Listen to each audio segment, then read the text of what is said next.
शुभोदय बच्चों, आप लोगों को अभी तक क्या है वो बाल अदालत के बारे में उधर मुकदमा चल रहा है, दोनों के बारे में बताया गया है। इसमें कौन कौन है? एक है किरोड़ीमल, एक है कौन है वो किरोड़ी मल, और वो इसका एक है वो, और दूसरा कौन है वो किरोड़ीमल दूसरा है। फर्स्ट वन कौन है वो बच्चों? फर्स्ट वन है वो सरकारी घीसाराम के बारे में बताया गया है ना। किरोड़ीमल और घीसाराम है वो, इसके बारे में तो आप लोगों को बताया गया है वो, ओके ना। और इसमें और क्या है वो, अब आप लोगों को पाठ के अंत में गया है। महोदय, ठीक है, कानून हवा या पानी पर नहीं मनुष्य पर लागू होता है, इसीलिए सेठ जी फैक्ट्री की चिमनियों का तो ऊंची करवा ही सकते हैं और फैक्ट्री के कूड़े कचरे को नहर में ना डालकर कहीं दूर भिजवा सकते हैं। ये दो काम तो कर सकते हैं, ऐसा सरकारी वकील ने उनसे कहा है। सरकारी वकील ने ऐसा क्यों कहा होगा?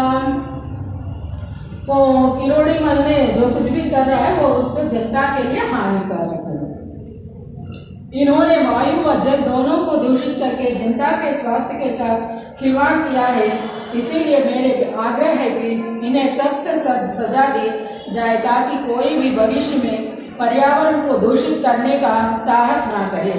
दोनों पक्षों को दलील सुनने के बाद अदालत इस निर्णय पर पहुंची है कि सेठ किरोड़ीमल ने और जाने अनजाने में पर्यावरण को क्षति पहुंचाई, पर इन्होंने तो क्या है नुकसान दिया गया है, इसीलिए इनको तो सजा देना जरूरी है।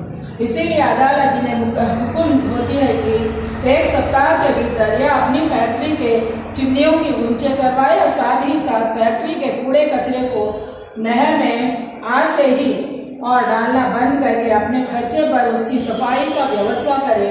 और गांव की धनी व्यक्ति होने के नाते सेठ किरोड़ीमल को चाहिए कि वह अपने गांव में पर्यावरण को स्वच्छ रखने वाली योजनाओं को अपनी आय का 2%, इधर आय का मतलब है इनकम रिटर्न, जो कुछ भी कमाता है ना उसको कहा जाता है आय, और प्रतिशत भाग खर्च करके लोगों के सामने एक उदाहरण प्रस्तुत करें जिससे सभी पर्यावरण के प्रति अपने दायित्व को लेकर सजग हो सके। अब अदालत बर्खास्त होती है कि और लंबी घंटी बज जाती है, तब सब खड़े हो जाते हैं। क्यों खड़े हो जाते हैं? जब जज साहब वो समाप्त करने के बाद सब लोग खड़े होना, जज जाने के बाद सभी लोग अपने अपने वो जगहों को छोड़कर जा सकते हैं। अब आप लोगों को क्या है वो किरोड़ीमल पर क्या, ये दूसरा है किरोड़ीमल पर क्या बताया गया है, वो उनका आरोप क्या है? उन्होंने लोगों को क्षति पहुंचाने वाले एक फैक्ट्री को लगाया।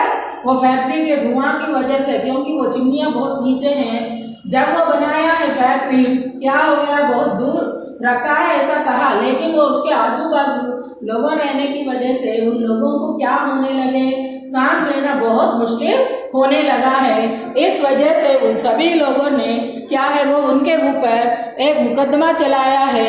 वो मुकदमे के अनुरूप उनको क्या करना है, वो किरोड़ीमल को जज साहब ने क्या बताया आपको, तो ये जो कुछ भी पानी को इस्तेमाल कर रहे हैं वो नहर में नहीं मिलाना, वो पानी को स्वच्छ करके नाले में छोड़ने के लिए कहा गया। जो व्यर्थ पदार्थ है वो नाले में नहीं बहाना, उसको दूर लेके जाकर छोड़ देना, वो कहा गया है। और ऊपर से क्या बताया गया है, फैक्ट्री के चिमनी को बहुत ऊपर रखने के लिए बताया गया है, और वो फैक्ट्री के कूड़े कचरे को भी दूर लेके जाके वो भी अपने खर्चे पर करना पड़ा है। और ऊपर से क्या है, इनके ऊपर क्या लगाया गया है, जो कुछ भी इन्होंने कमाता है उसमें से 2% खर्चा करके पर्यावरण को स्वच्छ रखने वाली योजनाओं को बनाना है। पर्यावरण को स्वच्छ रहने वाली योजनाएं बोले तो क्या है, धुआंधार वो उनको तो नहीं इस्तेमाल करना, और लोगों की क्या है वो जो कुछ भी इस्तेमाल करते वो सभी चीजों के ओर ध्यान देना है और वातावरण में कालुष्य दूर करने वाले पेड़ पौधों को लगाना और उसको बढ़ाना, ये पूरा कार्य करने के लिए उसके ऊपर कार्य करवाया गया है। और उसके बाद में क्या किया गया है, वो उनके तो सभा को समाप्त करके चले गए। अभी तक आप लोगों को बाल अदालत में 2 कहानियों के बारे में बताया गया, एक है घिसाराम और दूसरा है किरोड़ीमल। घिसाराम ने क्या किया है, उनकी पुश्तैनी वो क्या है, वो कार्य मानकर उनके पूर्वजों ने जो कुछ भी कार्य किया है, पेड़ों का काट कर वो उसको लकड़ियों के रूप में बनाकर वो बेचना अपने जीविका चलाते हैं। इस वजह से क्या होने लगे, आसपास के वातावरण में प्रदूषण बढ़ गया है और लोगों को अनेक प्रकार की बीमारियों का घेर होने लगा है। कारण क्या है, वृक्षों को नष्ट करने की वजह से जंगलों नष्ट होते हैं, उन जंगलों के नष्ट की वजह से उसमें आधारित होने वाले प्राणी कोटि को जीवन बहुत मुश्किल में पड़ जाता है। इन सभी कारणों की वजह से इनके ऊपर वो इल्जाम तो लगाया गया है, वो इसके ऊपर। इसके बाद में क्या है, वो इनको क्या लगाया गया उसके बहिष्कार में, गांव के लोगों के ऊपर है। इनके घिसाराम को क्या बताया गया है, वो पेड़ पौधों को लगाना और उसके बाद में क्या है, वो पेड़ पौधों को लगाना और चारों ओर पेड़ों को लगाना और उसको तो बड़े होने तक उन्हीं को देखभाल करना, उन्हीं के ऊपर बताया गया है। और 100 से ज्यादा पेड़ लगवाने के लिए घिसाराम को कितना बताया गया है, 100 से ज्यादा पेड़ों को लगाना है वो इन्होंने, और वो लगाकर उसको बड़े होने तक वो देखभाल करना है और वो पेड़ों को काटने के लिए मना कर दिया गया है। और जो कुछ भी अगर हम लोग भी क्या है, पेड़ों को काटना है तो सरकारी से अनुमति लेना अनिवार्य बताया गया है। यह है घिसाराम का। अब किरोड़ीमल का क्या है, वो किरोड़ीमल ने क्या किया गया है, उनका एक बड़ा फैक्ट्री है। वो फैक्ट्री में से क्या है, वो जहरीले धुआं और उन्होंने जो कुछ भी पानी इस्तेमाल करता वो पानी के वैसे की वैसी उन्होंने नहर में बहाने लगा। ये इसकी वजह से भी लोगों को क्या है, वो पानी लेने की वजह से बीमारियां आने लगी। और ऊपर से क्या हो गया है, वो इनको वो जो कुछ भी धुआं हवा में मिलने की वजह से वो लेने की वजह से लोगों की सांस की बीमारियां आने लगी। इसीलिए जज साहब ने इनको क्या बताया गया है, वो अपने पैसे में से 2% पैसा लोगों की भलाई के लिए इकट्ठा करना है और फैक्ट्री के चिमनियों को ऊपर तक बढ़ाना है और रासायनिक व्यर्थ पदार्थों को दूर लेके जाके डालना है और उसकी वजह से किसी को भी कुछ भी नुकसान ना होने के लिए बताया गया है। पर्यावरण को हानि कैसे हो रही है, पर्यावरण का हानि, पर्यावरण क्या है, मानव कोटि ही नहीं समस्त प्राणी कोटि की रक्षा कवच है।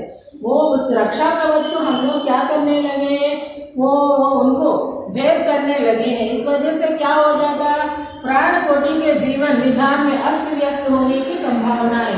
इसीलिए आजकल क्या है, देखो अनेक प्रकारों की वो बीमारियां आने लगी है। पहले ऐसा नहीं है, वो लोग स्वच्छ वातावरण में स्वच्छ चीजों को खाने की वजह से वो लोग थोड़ा तंदुरुस्त से कम बीमारी पड़ते थे, क्योंकि वो लोग हर काम अपने मेहनत के बल पर करते थे। लेकिन आजकल क्या होने लगे, हम हर चीज के लिए परान्नजीवी दूसरों के ऊपर पैरासाइट्स बोलते हैं ना आप लोग, वो ऊपर आधारित होकर हम लोग जीवन विधान बिताने की वजह से क्या होने लगे, हम लोगों को जीवन बहुत मुश्किल में पड़ने लगा है।